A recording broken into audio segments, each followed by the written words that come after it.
The questions and objections I'm going to cover today are, number one, can we trust the New Testament as a historical document? Number two, hasn't the Bible been rewritten so many times that it can't be trusted?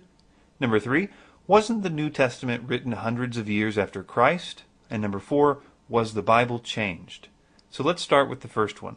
Can we trust the New Testament as a historical document? This one is relatively easy to answer. Scientifically speaking, if you cannot trust the Bible as a historical document, then you cannot trust any ancient document, because there are more copies and fragments of the New Testament than there are for any ancient document in the world. If you look at this chart, which lists the ancient texts with the most copies in existence, you will notice that the New Testament tops the list with 5,600 copies. Coming in second, you have Homer's Iliad with 643. And third is Sophocles with 193. And you can see that it's pretty much downhill from there. In fact, most documents have about 10 or less copies. The next factor that plays a role in the science of textual criticism is the time between when the document was originally written and when the first copies we have of it are. The New Testament again ranks number one of all known ancient texts, with a gap of less than a generation, about 30 or 40 years. And again, Homer's Iliad comes in second, but it has a whopping 500 years between the time that it was originally written and the time that we have the first copy. You can see that with all the other ancient texts, this gap is pretty significant. In fact, there's an average of about 1,100 years between the time that these texts were written and the time that we have the first copies. The next, and probably the most important data point in textual criticism, is the question, do these copies agree with one another? That is, do they all say the same things? And you can again see on this graph that the Bible comes in number one, at 99.5% agreement between these texts. And as a side note, the other half of 1% is simple spelling errors and other minor things that don't even affect any part of the narrative. For example, instead of saying Jesus, a variation might say Jesus Christ. To put this in perspective, let's say you have 5 handwritten letters, and they all agree with one another. That would not be too amazing. But the more copies of that letter that there are in existence, the more impressive it is that they do not differ from one another. Now, when you consider that the New Testament has 5,600 copies in existence, the most of any ancient document in the entire world, the fact that all of them agree with such precision is more than impressive. It's totally amazing. And this is also answering the objection that people often say, hasn't the Bible been rewritten so many times that we can't trust it anymore? People make this claim because they're not aware of how the Bible was translated. An author, Matt Slick, from carm.org, said the following of this objection. This is a common misconception. Some people think that the Bible was written in one language, translated to another language, and then translated into yet another, and so on, until it was finally translated into English. The complaint is that since, in this scenario, it was written so many times in different languages throughout history, it must have become corrupted. The telephone analogy is often used as an illustration. It goes like this. One person tells another person a sentence, who then tells another person, who tells yet another person, and so on, until the last person hears a sentence that has little or nothing to do with the original one. The only problem with this analogy is that it doesn't fit the Bible at all.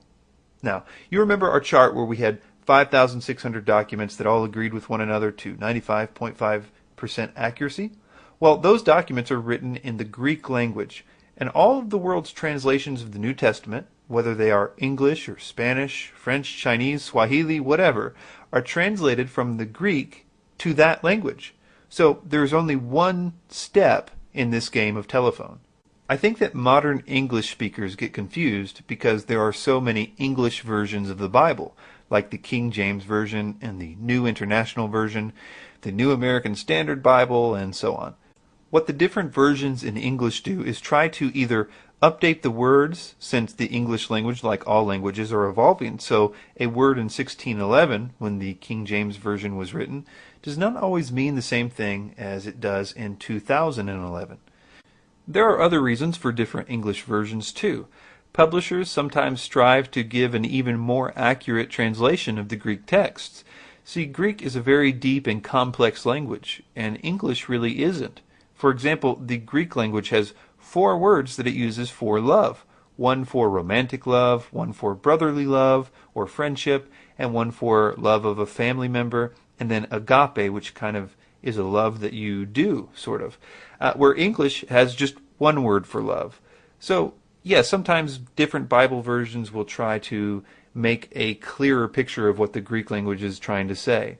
But we can always track that, and we can always test them because there are concordances available and lexicons and other things where we can test what they've actually translated it as.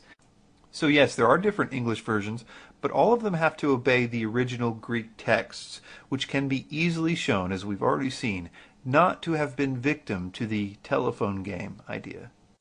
Now, none of these questions have been speaking about the truthfulness of the document or making claims of its validity. All that it's doing is saying that you can be sure that what you are reading is the same thing that was originally written. The next few questions have to do with that. The first is, wasn't the New Testament written hundreds of years after Christ? This is actually a really important question that plays into the trustworthiness of the message of the New Testament. To discuss this aspect, I'm going to play a clip from the famous philosopher and Christian William Lane Craig, courtesy of 100huntley.com. I often hear students say, well, you can't know anything that happened 2,000 years ago. And what they fail to understand is that the crucial gap is not the gap between the time of the evidence and today.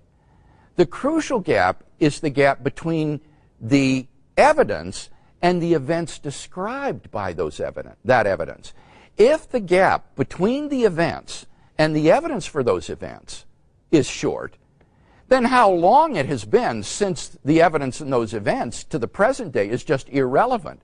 Good evidence doesn't become bad evidence simply because of the lapse of time. And with regard to the New Testament, when we look at the evidence, what we discover is that these records of the life of Jesus were written down within the first generation after those events, while the eyewitnesses were still alive, with people who had first-hand contact with those who had accompanied Jesus during his lifetime. So that we actually have better sources for the life of Jesus of Nazareth than we do for most of the major figures of antiquity. For example, take Alexander the Great, the great Greek conqueror. Our earliest biographies, earliest sources for Alexander the Great, come from Arrian and Plutarch 400 years after Alexander's death. And yet, Greco-Roman historians still regard these records as fairly trustworthy accounts of the life of Alexander the Great. The fabulous legends about Alexander didn't arise until the centuries following those two authors. And contrast that to the New Testament, where we have books and records that are written within the first generation after the events while the eyewitnesses are still alive. So I think that we have very good evidence for the life of Jesus of Nazareth, very trustworthy evidence, and how long it has been since that evidence till today is simply irrelevant to the reliability and trustworthiness of that evidence. Next, let's look at the idea that the Bible was intentionally corrupted or changed by a nefarious group like the Illuminati. This is a claim that is made all the time. Now again, going back to our 5,600 copies that are 99.5% agreement with one another, they are also from vastly different time periods and were discovered in many different countries. If anyone had attempted to change any of them, it would be the most obvious thing to everybody.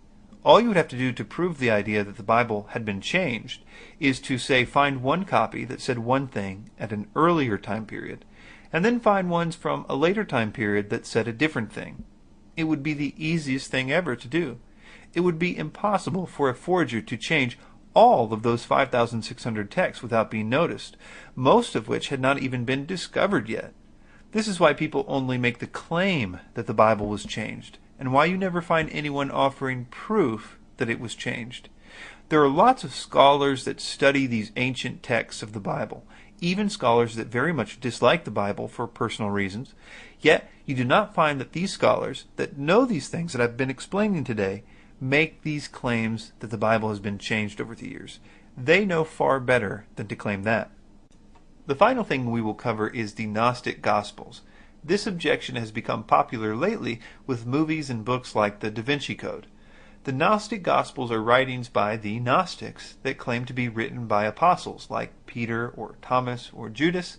The first thing that you should know is that no one, not even the Gnostics, think that these writings were actually written by the apostles.